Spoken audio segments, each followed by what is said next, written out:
few elderly parents that are kind of like, just fine, gonna be fine. They're either like broke or rich. Yeah, Like, yeah, yeah. No, no, and no, both nothing of in the between. there's very little. I mean, like 5% of the time they're in the middle, something like that. So what that means is if now if your parents are on the rich side, cool. We need to plan for the inheritance. Now, many people don't have those conversations until their parents die. Well, here's the thing. At the end of 2025, the state tax gift max drops from about 13 million down to 7. So if they got more than 7 million, the government's taking 40% unless you do some planning. Mm, So let's have a conversation with them too. yes. The ones that are broke, the first thing we're going to have a conversation about is boundaries. My wife and I have said nobody lives with us. Not because we don't like them, but just kind of like we just know it's not going to work for us. Yeah. So then what can we do? We also, our rule, we don't give away cash. I'll pay their medical bills, I'll buy their groceries, Yep. I'll pay for stuff, but I don't hand out cash. It's a boundary. Well, if you don't know where your parents are, what will happen is they break a hip, and next thing you know, mom's living with you. And 6 months later, you're like, Mom, are you ever leaving? And the answer might be no. And you're like, hold up, I didn't have that in my plan. Mm. And it's because we didn't plan. We waited for an emergency and then we just reacted to it.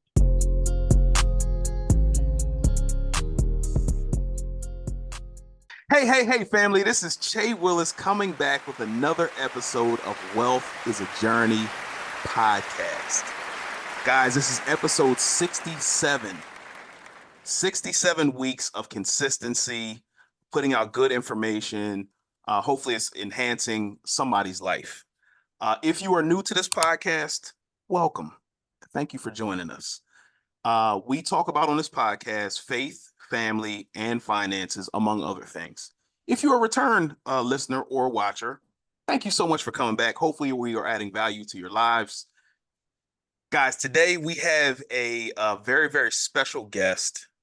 But before I let him introduce himself, his name is Jay Zigmont. He is from the Childfree community. He is a certified financial planner, among other things. Has been on CNBC, New York Times, different publications. And first of all, I'm jealous that he's been on CNBC. I'll be on that show at some point. But Jay Zigmont, thank you so much for joining us today. Thanks for having me. I got to tell you one funny story. So CNBC comes out to my house to record, and Wow. they do this whole setup. They don't send a hair and makeup crew. I mean, like, I know I'm bald, but like, I mean, come on. you know. That is awesome. But Jay, yeah, thank you so much for joining us today on Wealth is a Journey podcast. I feel like this is going to be a very, very good conversation. You are actually the second certified financial planner that I've had on this podcast. So I nerded out the last time. I feel like I'm going to nerd out again. But if you don't mind, just introduce yourself, just a little snapshot of who you are, what you do. You don't have to get into everything, but just if you won't mind doing that, that'd be great. Yeah. So I'm the founder and CEO of Childfree Wealth. We're a life and financial planning firm specifically dedicated to people who are child free. And when I say child free, I mean people who don't have kids, aren't planning on having kids ever. That doesn't mean like you don't have kids now or like they're gone for the weekend. And come to find out, about 25% of the US is child free. So I'm serving that quarter of the US that, I'll be honest, finance completely ignores. Yeah, I'm a certified financial planner. I have a PhD in adult learning and MBA, all that fun stuff. But my real passion is in helping people who are child free. That's awesome that you said that, because that was going to be my next question. Like, okay, so you have a PhD. How did you know that you wanted to deviate from that route from human behavioral behavioral health, Adult learning. adult learning? How did you deviate from that to go into helping people with their finances? Let's be real, I didn't deviate. So adult learning is really about, how do we learn from experiences, coaching, those type of things. I was doing a bunch of coaching, life coaching, experiential coaching, financial coaching. And the truth is most people need more life coaching, but they pay for financial coaching. Like it's just kind of how the money works. And in finance, the general rule is about 80% of your success with finance is behavioral. It's the way you Facts. think. Yes. Okay. So my work is in how to change people's mindsets. we call mental models, how to change the way they think, how to change the way they learn, which is dead on what we do. It just happens to be with finance. I came out of healthcare before, and that's, what I was teaching before, but I spend, so if 80% of your time is on, or 80% of your success is around your behaviors, we spend 80% of our time on that. We'll spend 20% of the time on the actual numbers, because you can have good numbers, but not have good goals, not have a plan, not have a structure, and completely miss it. So somebody who's all over the place with their money, how do you get them to settle down and understand that, to be able to wrap their mind around, yes, I can do this? How do you do that? Because that's one of the things with because I do budgeting and so forth. That's one of the things that I feel like is the most difficult part of it, is getting people to wrap their mind around, hey, yes, I can do this. I was all over the place before, but I can do this. How do you do that? Yeah. So I just met with a client like just before this, and kind of like really hating her job, kind of wanting to like change. And I have the Childfree Wealth podcast, our top download podcast. So I'll make you quit your job. Like I often tell people to quit their jobs, because if you're making six figures but you hate your life, what's the point? And she's like, look, I really want to get out. I'm like, all right, let's do that. And she's like, well, our expenses. I'm like, then I don't really have a budget. I said, well, here's the thing. Would you rather order DoorDash or quit your job? You see, what happens is when people are looking at budget, like I'm messed up, they don't have their goals set right. Mm-hmm. For me personally, our long-term goal, I want to get on a boat and travel the world. I'm 46. My goal is to have, the boat's called the Nordheim 51. I want to have the 51 by 51. I know that's my goal. My wife and I, our trouble areas are dining out and Amazon. Okay. Like those are our areas. Every time, do I want to dine out, or do I want the boat and travel the world? And by the way, sometimes dining out wins. I'm just being honest, like sometimes it does, but other times it's like, no. And when you're like really, you got your stuff all over the place, you don't have a set of goals that really mean something to you. Mm-hmm. So for our child-free folks, the way we say it is living a life of child-free wealth means you have time, money, and freedom to do what you enjoy. That is almost too much freedom. What happens when you could do anything? My wife got offered a job 1,200 miles away. We packed up the dog and the cat and went. Like, it's not a big deal. Like, what happens when you have that much freedom is actually, you can be too much of a mess. So how do we focus on 1-2 goals at a time and make our money and our life go towards it? It's not easy. And it's not really the way we're taught. I ask my clients all the time, what do you want to be when you grow up? And it has nothing to do with age. I'll ask somebody 70 that same question. I'm like, well, nobody's asked me that question. Well, that's the problem. If you're just working and you're just mindlessly saving or mindlessly spending, you're not working towards a goal. Yeah. So I want you to tell me more about somebody who hates their job, but they need the money. Tell me more about how you formulate a plan for them to say, you know what, quit your job, but do something else where you may be making less money, but you'll be more happy, but they have bills. How do you do that?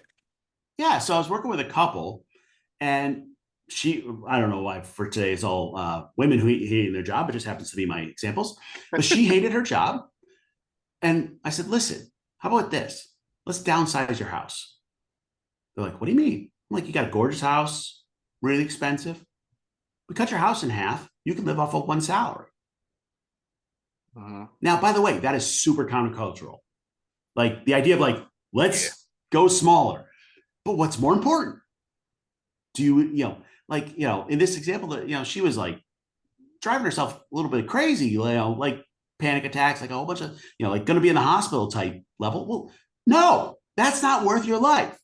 Yeah. Let's change your expenses. Now, if you're still in rent and ramen stage, like you're barely making ends meet, you're not going to quit your job. You got to suck it up. Like it just like you're in the tough times.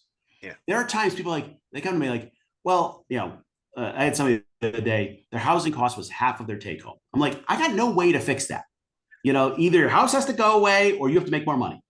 Like if half of your money is just going to like basic housing, I had somebody in LA, their apartment was $5,000 a month. That's crazy. I'm like, I can't do it. I'm good at budgeting. There's no numbers or working with your mindset that's going to do that. Yeah.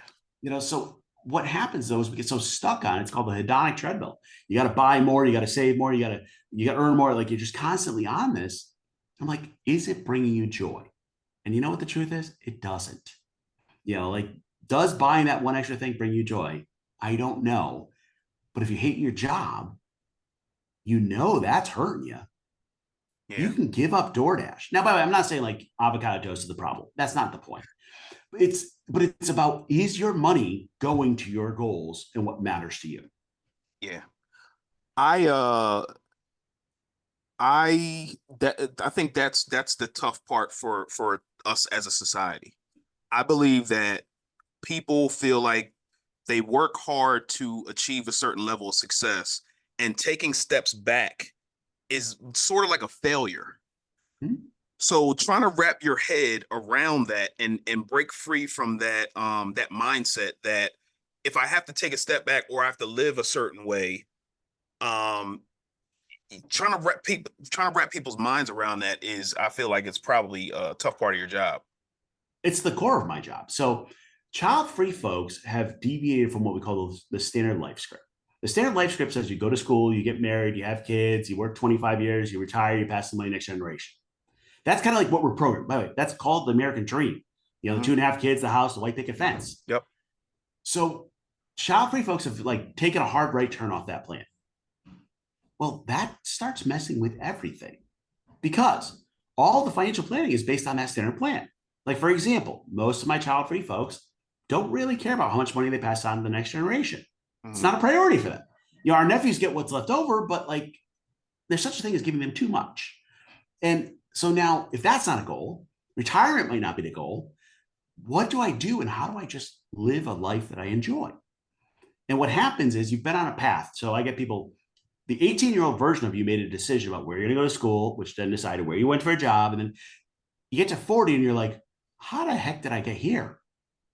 And the answer is an 18-year-old version of you made a decision. And I'm going to tell you right now, the 18-year-old version of you is dumb. I'm just telling, like, I don't care. Like, the No, 18-year-old you're right. version of all of us is dumb. Yeah. And you're still living a life that person picked. You're not the same person. What do you want the second half of your life to look like? What do you want your impact on the earth to be? Where do you want to go? And here's what you find: money doesn't matter. Money matters when you're in ramen, like barely making ends meet. Yep. The data is very clear. After a certain point, every dollar you add does not add joy to your life. Well, if you're not trying to pass that money to the next generation, for my child free folks, there's a point in your life where every dollar you earn is going to your estate, which is not a priority. So Correct. stop. I got a lot of people, for some reason, they want to quit their job and go be a librarian. Do it. Librarians don't make much money, but like, it's just cool. Like, like Yeah. I go work with books all day long. Do it. And they're like, well, can I really leave my $200,000 job for a $40,000 job? I'm like, would you be happier? Yes. Let's figure out how to do it. Yeah. But there's a societal, oh, you can't take a step back. Listen, everybody out there on social media is just pretending, okay? And they're saying, oh, I enjoy my life. Yeah. Yeah, you got that nice car, but you don't show this $1,000 a month payment to go with it. Facts. Like, and are they truly happy? I did a survey on this for child free folks. I asked, are you happy? 300 people responded. 94% said yes. Now, if you look at the general population, that is not, it's usually like 20, 30, 40% are happy. Yeah. But where we're actually be able to go, what's the point of life? Let's figure it out and let's do it. And let's live our own life, not what everybody else says we have to do. Yeah. And I think that's the hard part, man. And just working with people, doing budgets and so forth, you realize that they're working to maintain a lifestyle. But if you can break free of feeling like you have to live like society lives, you can do something different and you're not as miserable because you're doing stuff that makes you happy. Yep. So that brings me to my next question. So you talk about being child free, and that's the audience that you're speaking to.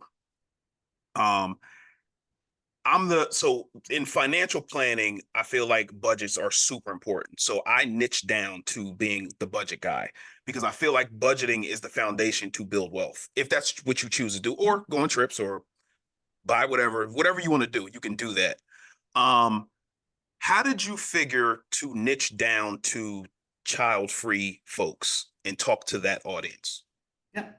So I was studying to become a CFP. and you do 6 college courses, you do all this experience on it. And there was never once a mention in any of the CFP literature of being child free. It just doesn't exist. And I've gone out, by the way, now to other colleges, like ask them, like, what do you got in there? Nothing. So all of it assumes you're going to have kids. Now, my wife and I are child free. You know, we don't have kids. And I didn't even know the term child free existed at the time. I started researching and I found there's a Reddit subgroup called Our Child Free, and it has like 1.5 million people in it at the time. I'm like, so we're not like the only ones. You know, so I started like researching, like, how weird are we? And kind of like, we're a little weird. We're both PhDs. We'll sit around like doing research studies at night. Like, we're a little weird, but like, how weird are we for being child free? And come to find out, it's 25% of the US. Now, what that tells me is there's an underrepresented minority group, which is child free folks, that are getting bad financial advice with assumptions in there about going to have kids. And I asked them as part of the survey, like, what's been your experience working with financial planners? They're like, it's terrible. I'll go to a financial planner. They're like, and they'll say, I'm child free. They'll go, oh, you'll change your mind.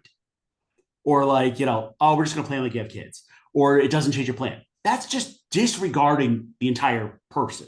Yeah. So we're getting like super bad service, bad financial advice.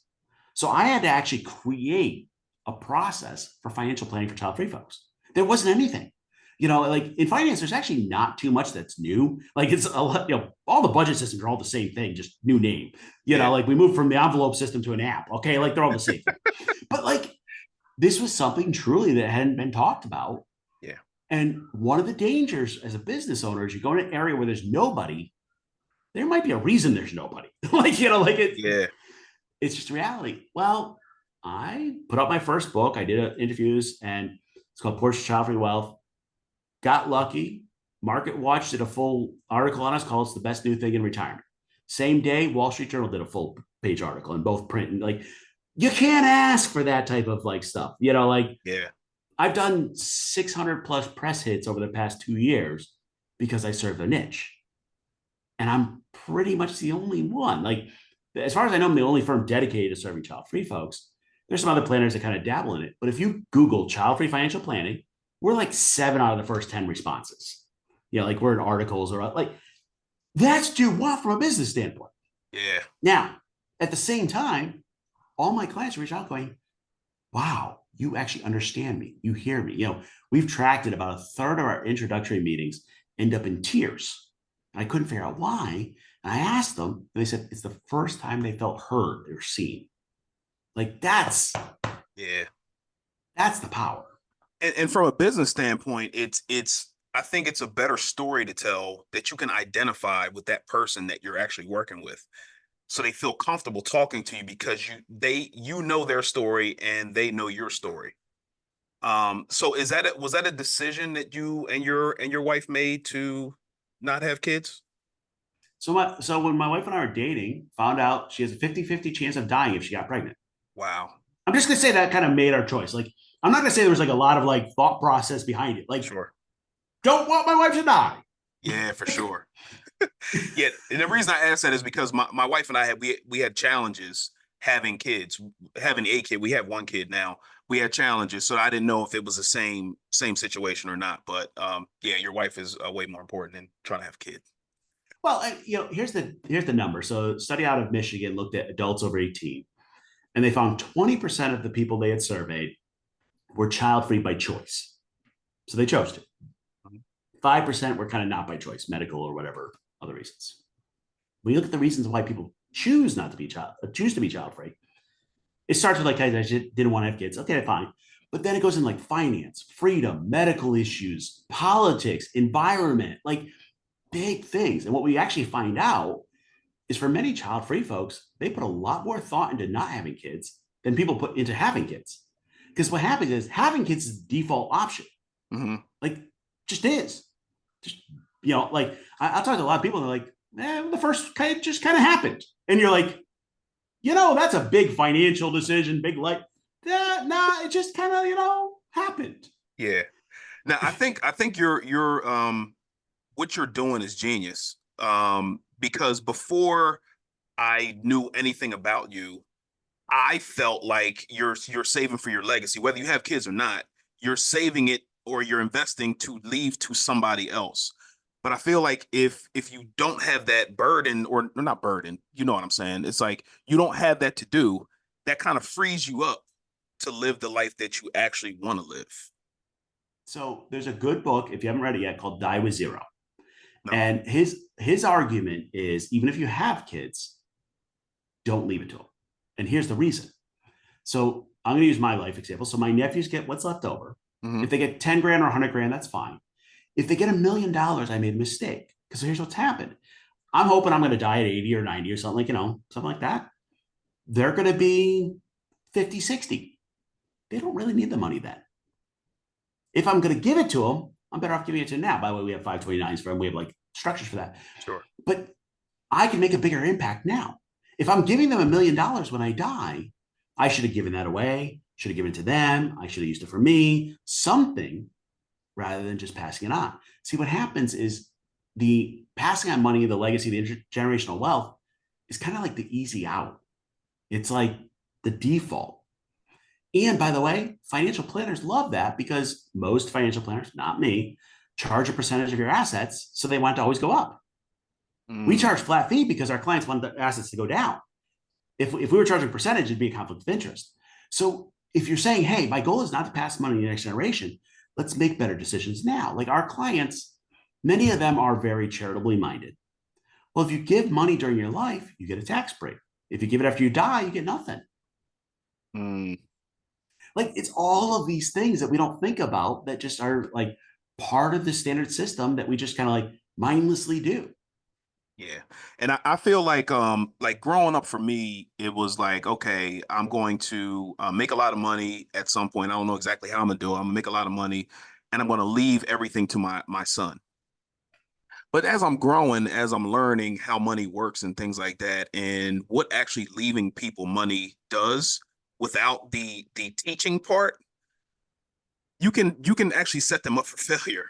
So if I'm going to leave my son stuff, which I am, I'm going to teach him along the way how money works. So I'm not setting him up for failure. Now, if he does what he does after I'm gone, that's on him. But he can't say that he didn't get the information to live the best life he could with the stuff that I left. Yeah, I was on another podcast, and by the way, most people I talk to are parents because 75% are parents. And he said it this way. He said this from his family. I think originally from India. Their saying was, as far as giving money to kids, if your kid's an idiot, it doesn't matter. Like you give them money and they're an idiot, doesn't matter. But if they're a genius and you give them money, it doesn't matter either. They're not going to need it. And I was like, ooh, that's like, yeah, that was good. That was really good. Wow, I'm stealing that. Yeah, that was good. And I'm like, once you stop and go, why are we doing this? You start making different choices. That's I'm not true. judging your choices. You make whatever choice you want. Yeah. No, but it makes sense, man. And I feel like the further I go with financial things, my eyes are open to the different possibilities that I never thought about when I first started on my financial journey. Like, okay, we pay our house off.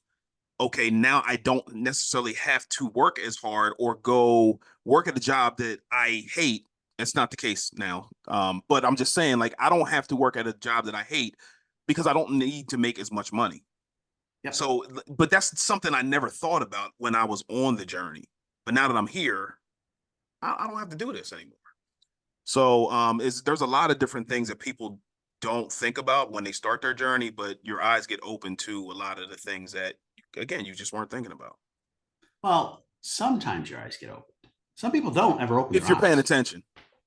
Well, I mean, there are some people that just go through life and they're just following the standard life script. Yeah. And they never stop to go, what? So we have a point we call the child-free midlife crisis. And this is different than parents because what happens is at some point in your life, usually around 40s, you hit your personal, professional, financial goals. And then you're like, what next? Now, for parents, what happens is it goes on to your son. Like, hey, Johnny's got to go to school, got to go to a good school. I got to pay for this. Like your goals just shift. Well, child-free folks, we don't have that default. So in our 40s, and I hit it myself, we're kind of going like, what's the point of life? Mm. Am I just going to do another 40 years of rise and grind and just die and pass on a bunch of like, no, that's stupid.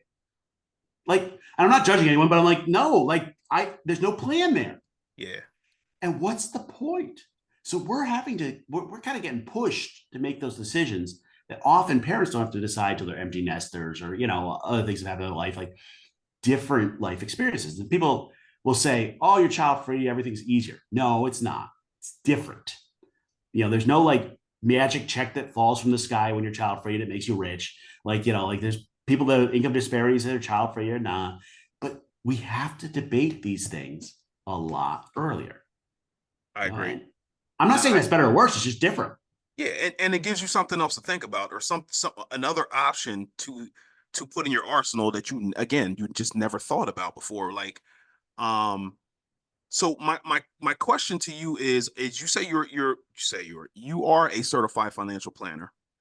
What is the difference for the audience who may be first tuning in? What's the difference between a certified financial planner and a financial advisor? Is there any difference there? See, now you got me on a soapbox. So, all right. In the US, anyone can call themselves a financial advisor. Okay. It's not a legal term. So, somebody can be a financial advisor and only be selling insurance. Guess what? Their solution to everything is life insurance. Life insurance, yep. What their commission is. It also does not mean they have any experience, any training. You go work for one of the big insurance companies, you can get a job tomorrow. They'll hire you immediately. The first thing they'll ask is give me a list of 100 of your friends in your network because it's all about sales. Okay? They'll call themselves a financial advisor. They're just selling product. A certified financial planner has to have a bachelor's degree, 6 extra courses, 4,000 to 6,000 hours of experience, depending on which track you follow, pass a test, ethics, all that. And they're trained in comprehensive financial planning. So investments, insurance, retirement planning, estate planning, all of it. And it's being certified to talk about financial planning. And when people think about financial planning, they have to think about investments. Investments are the easiest part of what I do. Okay. So our company is a SEC registered investment advisor. And I'll be honest, it doesn't mean anything to be a registered investment advisor. You've passed the certification, you got the certification, you've said, hey, I'm following all your rules, you're an investment advisor. Well, that investment part is so small to what I do. It's all the other stuff. Like for child-free folks, what's your estate plan? Who's going to take care of when you're older? What's your long-term care plan? What's like all the bigger stuff. And that's what a certified financial planner is trained to do, is the whole thing. Budgeting, yep, do that too. Like It's the whole thing. The challenge is finding one that serves people like you. So there's actually a website, XY Planning Network. They have a Find an Advisor tool. You can search by niche. You can find people that serve people like you. Because if you go look a financial advisor near me, you'll get like Edward Jones or, one of the insurance companies near you. Their zip code is the least important thing about a financial planner. Okay, let's be honest at that. Like you can meet virtually with everyone, but you can find somebody that is a specialist in serving people like you, that is a planning expert, that is not trying to sell you products. We charge $10,000 a year. It's a flat fee. That includes all your investment management, all of your financial planning, all of your life planning, and we sell no products. So if I say, hey, get this long-term care insurance, it's because I think you need it. I get no commission. I get no product. There's nothing in it for me. So I can truly be a fiduciary. And fiduciary is part of the CFP term. It means I'm putting the client's interest ahead of my own. I'm going to hate on the insurance guys for a second. Like, listen, if you're selling life insurance, you're getting paid a commission on it. I'm not sure you can say that there's no conflict of interest there. Like, I don't know how you can. Yeah. Because you're selling a product. I get it. And so my thing is, I can actually focus on what are your goals? What do you want your life to look like? Let's do that. And they're like, well, how do I get there? Well, let's work on it. We have to work on your cash flow and your insurance, your investing, your estate plan. Our process is actually 77 steps. And that covers everything. Like, for example, one of our steps that often is overlooked, we have a program called 8 No Baby Steps. And step 7 is plan for parents. Are you going to have your parents live with you when they get older? Are you getting an inheritance? What's the deal? And people are like, I don't want to think about that. I'm like, listen, if they haven't planned for them, you're going to have to pick up somewhere. Yes. And it's going to mess you up. Well, if you're going to an insurance agent, they'll sell you insurance for your parent. If you're going to somebody that's doing investments, they're like, parents don't have investments. I don't care about them. And you can lose in the middle. The true comprehensive financial planning that a certified financial planner does is completely different than just, hey, I'm doing investments or insurance. Got it. Are you tired of living paycheck to paycheck? Are you tired of using your credit cards as an emergency fund? Are you tired of getting stressed out anytime you think about money? If the answer to any of those questions is yes, I'm here to help. My name is Jay Willis, and I help families living paycheck to paycheck live the life that they want to live through budgeting and investing. And I understand the word budgeting may be scary. However, we're trying to take the fear out of that word. All we're doing is telling our money where to go, as well as reducing our expenses and taking that money, marching it into the marketplace, and making us some money babies. That's all we're doing. So if you need help, please go to wealthisajourney.com. Again, wealthisajourney.com. There are free resources on there for budgeting tools. There are digital products on there to help you on your investing journey. And there's one-on-one coaching. So if you need help, go to wealthisajourney.com today. I look forward to seeing you soon. So my question is as far as legacy goes, because I know that that's a big thing. What does legacy look like for a child-free person? Is that different per family, or how does that work? Yeah. So first thing, kind of a little language. Child-free people have families. They just don't have kids. Mm-hmm. Just kind of like, everybody's like, what happens when you have a family? Do you mean have kids or do you mean have a family? Another little stat, 32.1% of child-free folks will never marry. So as opposed to 2.5% of parents. So a lot of soloists is what we call them, single, no kids. So you're not going to have a genetic legacy. The question becomes then, what's your impact? And this is a different question. It still is a legacy question, but it's not the genetic one. And I had somebody recently I was talking to. She's not sure if she wants to be child-free or not. She's kind of like debating it. And by the way, I don't get a vote in people having kids or not. I don't care, that's your life. You don't get a vote in mine. But she was explaining to me, she's like, well, my husband really wants me to have a kid to carry on the family name. I'm like, all right, what's your family name? Smith. I'm like, come on. We're going to run out of Smiths out here. But we're just kind of trained, be fruitful and multiply. Let's do all this. So I'll have the question of child free father. I did this week with somebody. I'm like, all right, what do you want your tombstone to say? And they're like, well, because what actually, or what's the first line of your obituary? The first line of your obituary is probably going to say father of one. Father of your son, or husband, or well, ours isn't going to say that. So what does it say? And in this example, I asked the question, they're like, look, one of their answers was, he did his best. I'm like, okay, at what? How do we measure that? Like this is like dig deep.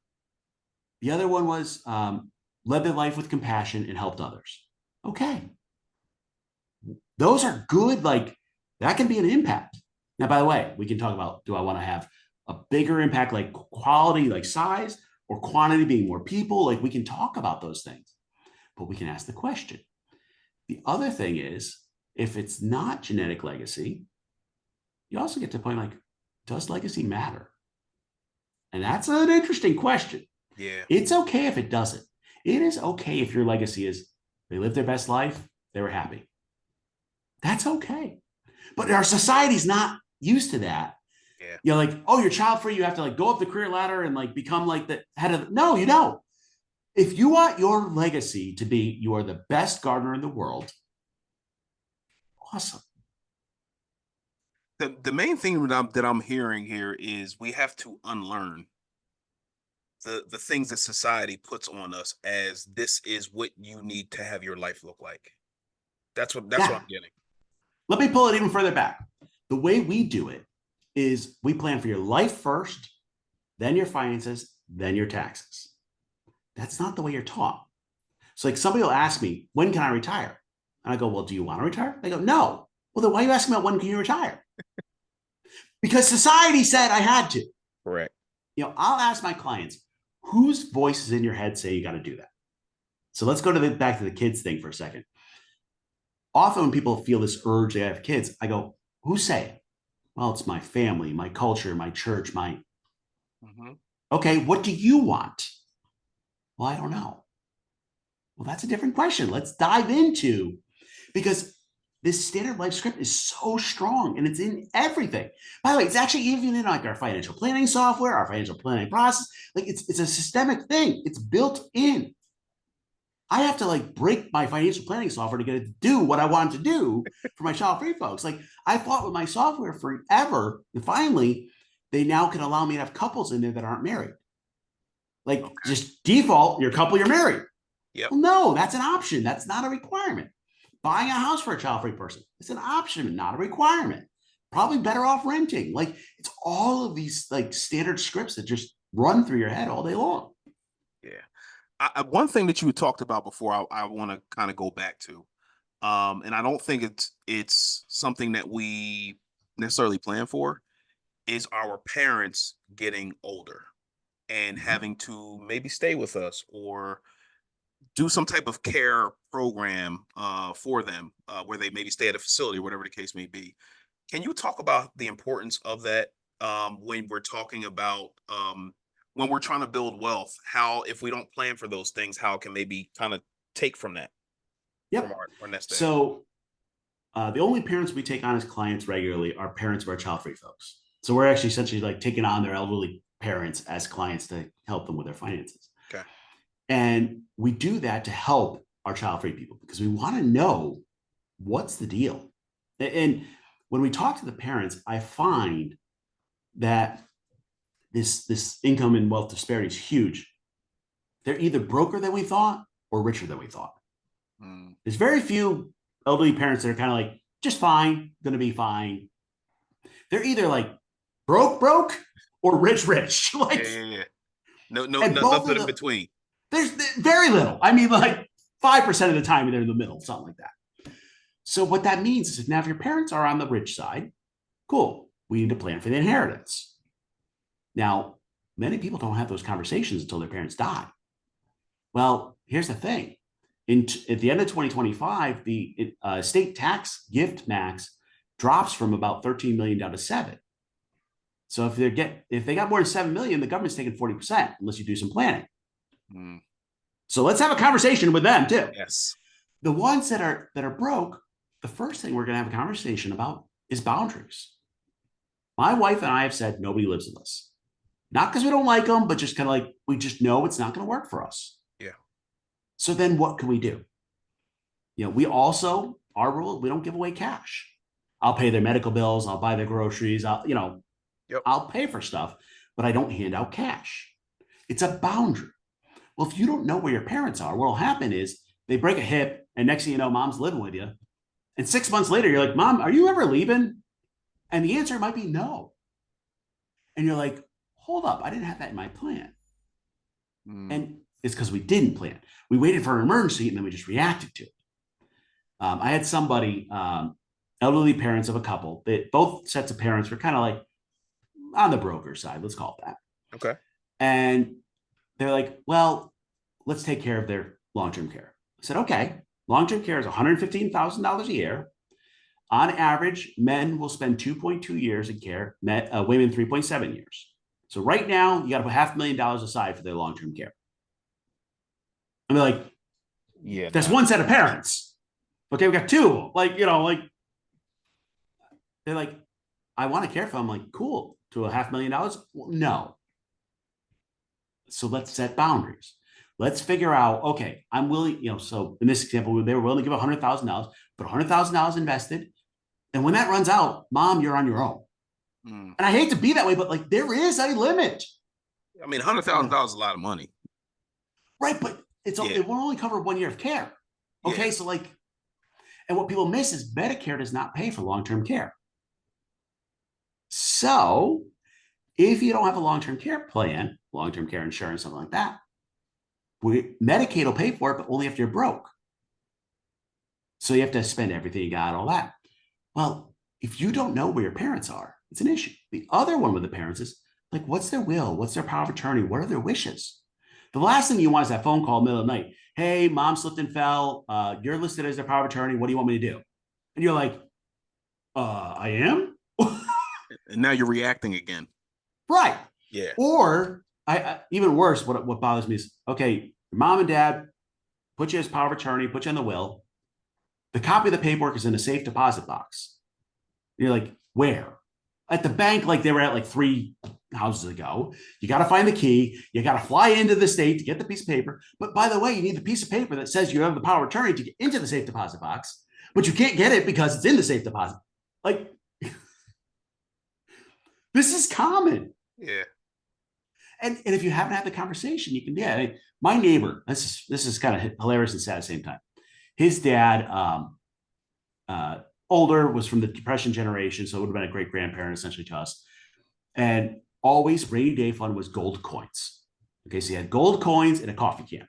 That's kind of the old school, like that's the old rainy day fund. Everybody in the family knew these gold coins existed. Best we can guess, about $250,000 of gold coins. Dad never told them where he buried them.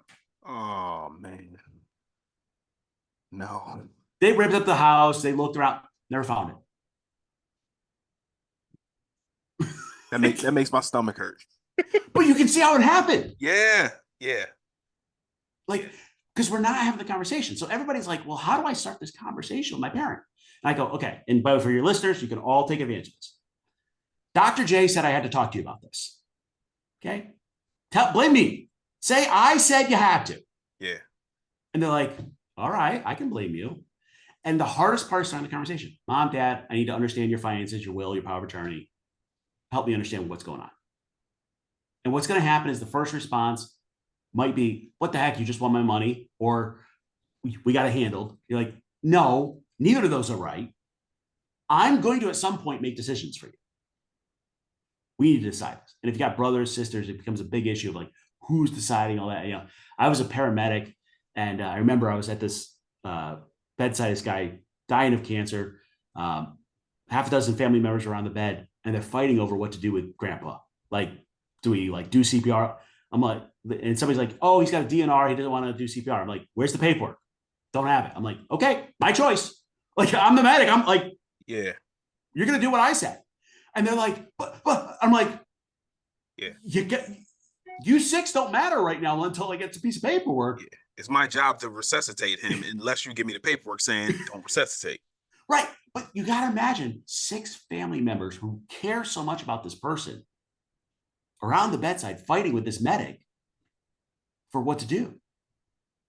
And by the way, a couple of family members wanted me to do CPR. Some didn't. Like, it's a nightmare. The only thing we can do is plan ahead. I agree, man. I did just recently, maybe about a year or two ago, did a will, and the people who needed to be involved in it, they know. And I think it's a thing that we probably need to do yearly or annually, just to talk about. My son's only 12. So whatever the person who's going to handle our affairs already knows what they need to do. But I feel like maybe that conversation needs to happen a little bit more often, just in case something happens to us. And I don't think we can't over communicate stuff like that, because it's going to be super important. For child-free folks, we don't have the default of next of kin to make decisions for us. I didn't think about that. Okay. So this is the one that's been keeping me up for about 2 years. I've been working on it. And I went to like every company I could find, and lawyers and trust companies and banks and different people. And here's what I found. In California, Arizona, you can hire what's called a professional fiduciary to do it for you. In Georgia, there's one attorney who'll do it for you. Otherwise, you're screwed. And I'm like, wait, what? Like, hold on. Like, yeah. We're actually trying to create a product, and they come out later this year. We're working with a trust company to do this. But the question is, if you don't have next of kin, who makes decisions for you? And the answer is the government or the healthcare organization. Now, let me ask you a question. Do you trust those two to make decisions for you? Absolutely not. No. And by the way, if you're child free, you have a will. If you don't have a will, if they don't find next of kin, the state gets to take your money. Now, some states literally like put an ad in the newspaper, like a notice. Hey, do you know Jay? No? Okay, my money. Like, Yeah, because they're not incentivized to look very hard. Okay, for sure. And who even reads the newspaper anymore too? Right. So you're not going to find Right. So like we have to have that. Like you come in with a client, you're 20 years old. I'm still doing your will and your power of attorney. Like we're getting that done. And they're like, why? I'm like, because who's going to make decisions for you? These are the things people don't think about that, people are like, oh, life without kids is so simple. I'm like, it changes everything. Yeah. And Jay, I think it's going to be good to talk about this too. There's a thing called the FIRE movement. Mm-hmm. But in listening to you, I heard about the FILE movement. So can you talk about that a little bit, please? Yeah. So when I was looking at child-free folks, I found that as a whole, they don't really want to retire. They'd rather cut back. I have a lot of clients for some reason that are therapists or something like that. And they'll go, hey, instead of like having 5 days a week of clients, I'll have 3. Maybe I'll cut back to 2 later. Like I always have some work. I'm doing my thing, but retirement's not truly a goal. And if FIRE is kind of like an on-off switch for work, like we stopped completely, FILE is more of a dial back, but it's dialing to the right amount of work at the right time at the right level. So that's going back to our discussion about quit your job, go to something you enjoy. If I can find a job I enjoy, working 40 hours is no big deal because I enjoy it. Mm-hmm. And what happens is if you're going to never retire, it changes your finances. Because let's look, watch this. So we're not going to pass the money to the next generation, or we're not going to retire.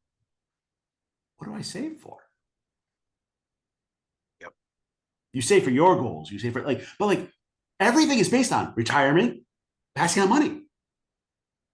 I just took those 2 huge foundational blocks out because they're part of the standard life script. All have different answers. So that's where, the editor for my second book, her and her dog for the longest time were living in a different Airbnb each month, just traveling the US, just cool, working remotely, probably not making the most money in the world, but loving They're it. happy. They're happy. Right. Yeah. That's the FILE lifestyle. It's called Financial Plans Live Early. It's not like YOLO, I'm just going to throw all the money away, but it's like, let's set a plan to enjoy life, cover my expenses, and do it. And when I start working through this with people, they go, you're right. Retirement isn't my goal. Like the days of working 25 years, get the watch and just get a pension is gone. Yeah. How about I enjoy my life instead? And I feel like the older I get, the more I want to just enjoy life. Mm-hmm. I just recently did something that I've never done before because I'm always, do the grind thing and all that. I took every Friday off in last month and just played golf on a day that it didn't rain. And I loved it. This was like the greatest thing ever. And I look forward to it. And the older I get, the more I'm looking forward to just opportunities to just enjoy and not grind, hustle, hustle, hustle. Well, and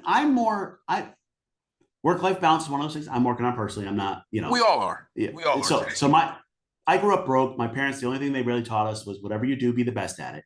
Eventually you figure out that messes with your head. Okay. Because if you always have to be the best, that does some good and bad. Let's call it that. Yep. Much more, I'm now in a kind of seasons of life approach. Mm-hmm. In this season, I'm going to do this so that in the next season, I can do that. So right now I'm in a season, I'm growing my company. I'm putting a lot of time and effort into it. Boating is what I enjoy. I don't have a boat right now because I'm putting all my time and effort into the company. Mm-hmm. But so that 5 years from now, I can have the big boat I want and travel the world. And we're going to be doing this interview from the boat. Okay. And that's just a seasons of life approach. My wife and I, we embrace something called the garden and the rose, where one's providing support and one's growing. And we take turns. If you really think about life, you really do have to have somebody taking care of the day-to-day stuff, the house, the whatever. and somebody can grow. It's really hard for two and a couple to grow at the same level. Well, my wife's the rose right now. She's following her career. We've moved for her career. Cool. In 5, 7, 10 years, whatever adds up, I'm going to be the rose and I'm going to travel the world. It's not about business now. It's about life. It doesn't, your growth doesn't have to be money. Now, if you like the balance of I do every Friday at golf, awesome. If the answer is, hey, I'm going to grind it out for a year so that I can then take a month off every 3 months and do golf, like that's okay too. Yeah. It's about what you like and the way you want to do it. See, I love the way you think, man. Because you're kind of changing my perspective on the way I thought about things. I personally want to just enjoy life more, golf, and not have to hustle. But like you said, I think it's very important too. You have to set your life up to be that way too, which involves planning. And for some people, unlearning. And I think this is a really, really good conversation that we're having because, like, as a society, we definitely need to unlearn some things for sure. I call Marie Kondoing your life. So Marie Kondo is the one that does the clutter in the house, and her whole thing is what brings you joy, do more of that, and get rid of the stuff that doesn't. What if you do that for your life? What if you focused on let me do more of the stuff that brings me joy, and get rid of the stuff that doesn't? And when I have people go through that exercise, kind of work through it, they're like, yeah, that job like drains me. This other thing fills up my cup. All right, let's do that. That brings you joy. Let's do more of that. And people are like, we the way we do finance, we call it, we want to make your finances simple so your life can be amazing. If we simplify your finances, we can make your life more amazing. And I'll give you an example of this. Owning rentals, being a landlord, does not make your finances more simple. I'm just telling you that right now. It just doesn't. And nobody has ever said to me, at least, that being a landlord makes my life more amazing. It doesn't. Mm-hmm. Now, the money off it might, like, there's other ways. So I'm like, it's not going to make your finances more simple. It's not going to make your life more amazing. We're not going to do it. And they're like, but how do I make money if I'm not a landlord? Well, there's other ways to invest. There's other things we can do that are simple that make your life amazing. What's that balance?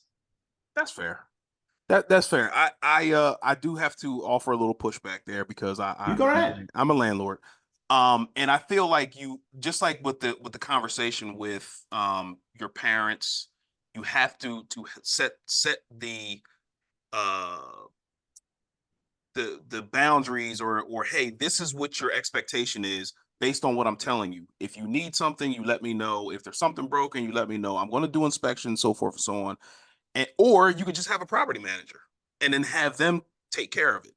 So to those who are on the fence about maybe getting into real estate, it's okay. Or you can just not get into it. But it's about what you enjoy. So like, correct. So I had somebody who did challenge me, and they're right. They're like, look, they're kind of like a handyman. They love tinkering with stuff, like having the, okay, fine. That actually does make your life a bit more amazing. Right. Yeah.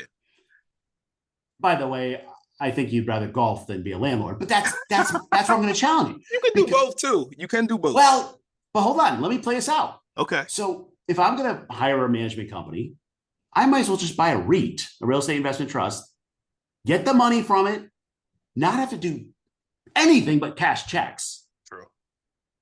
And spend more time on the golf. That's true. That's true as well. That's true. What's happening is, like, real estate's one of those, like, it's just default choice, a way to make money. And it does. I'm not questioning does it make money.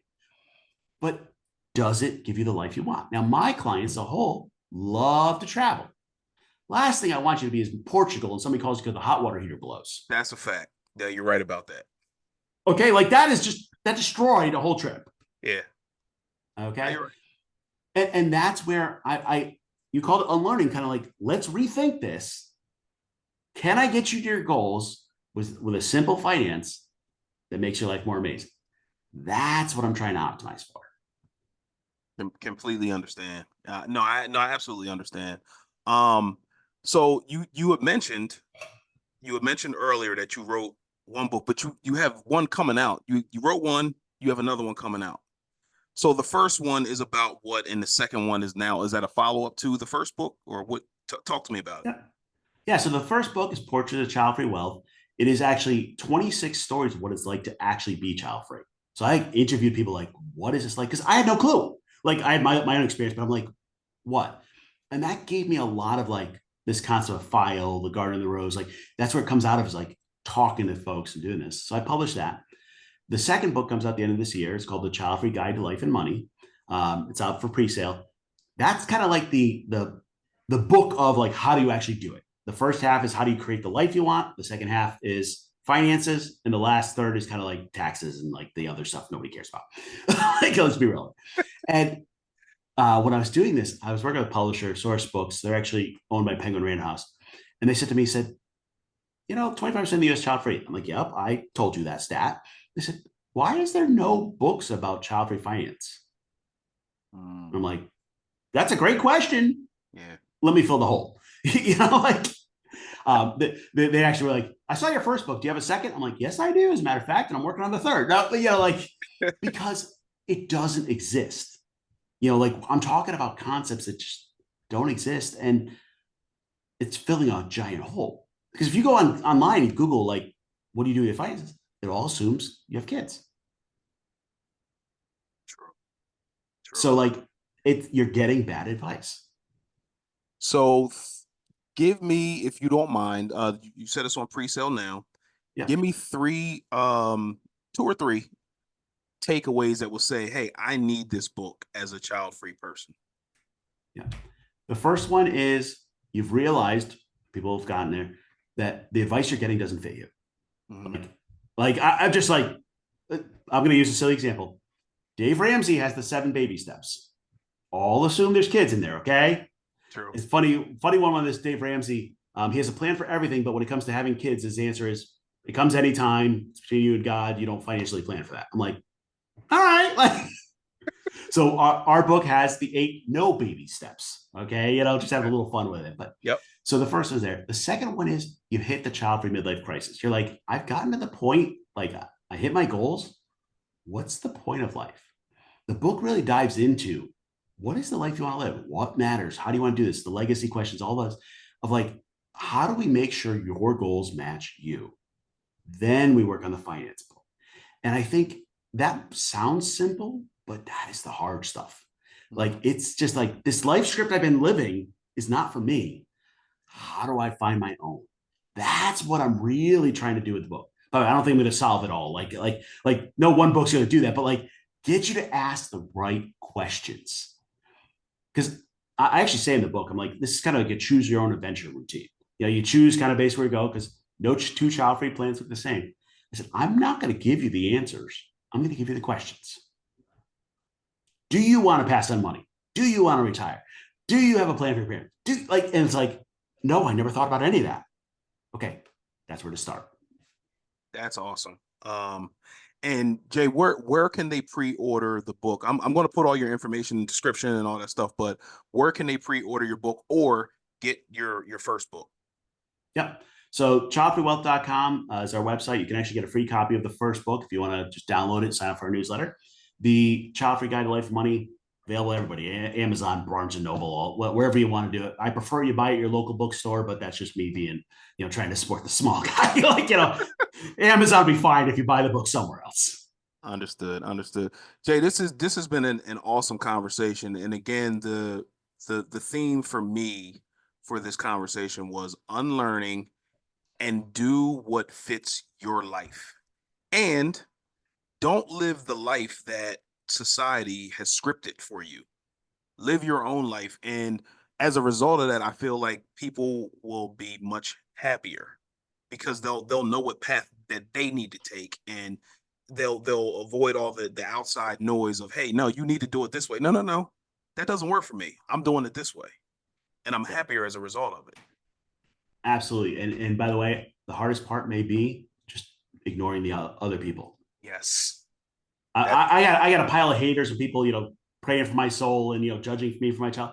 Like, none of you matter, but that's hard to pass that, like social media, like, yeah. But eventually you realize I'm not living my life for them. I'm living my life for me. Yeah. And it's easier, man. Once you get past the judgment of other people and understanding that the only people that matter are the people that are in your house, it's freeing. And it took me it realistically, it took me like 42 years to understand. I'm 44 now. Yeah. It took me 42 years to understand that. It's crazy. It took me about the same amount, and there's still mornings where I wake up like, am I doing the right thing? Like, I know I'm supposed to, like, Yeah. you're like, where the hell did that come from? Like, Yeah. like, Yeah. And it's in your head. It's in your yeah, head, man. And I think again, unlearning and getting those constant reminders of the things that you're unlearning is going to help with that positive reinforcement that I don't have to be on this hamster wheel. I'm living my life for me, not for them or somebody else, you know. So Jay, this has been an excellent, excellent conversation, bro. I loved it. It got my wheel spinning. I gotta actually talk to my mother. So gotta have a conversation. So this was very eye opening for me, and I hope others gained some understanding from it. So my last question for you, Jay, is where do you see yourself in your journey? Let's say 5 years from now. yeah. As a company, our goal in 5 years is to serve about 5,000 clients, which may sound like a little, may sound like a lot. It's huge. That's a lot. Like That's that's a a lot. lot. Our long-term goal as a company, we serve child-free folks with about $1 million of assets. Our long-term, like crazy goal is to serve 1% of those, which there's about 4 million millionaires, so about 40,000 people. So we're trying to like get the word out there, which some days feels really overwhelming. But then I realize I'd still only serve 1%. Like, Yeah. like huge number, but like Yeah. that's nothing. Yeah. Agreed. Well, listen, man, I think that you're doing the right things out here. You're serving the community that makes sense for you, that you can identify with, and I feel like you're doing a great work out here because anything that's going to help people financially will help set them up for long term, and then hopefully they can give that information to other people to help spread the word that finances are really not that difficult. It takes some unlearning, and it takes a plan, and it takes execution of that plan. Yep. So this has been great. Well, thanks for having me. This has been fun. Absolutely. Guys, thank you so much for tuning in today. Hopefully, again, you guys have got some good information, some good nuggets.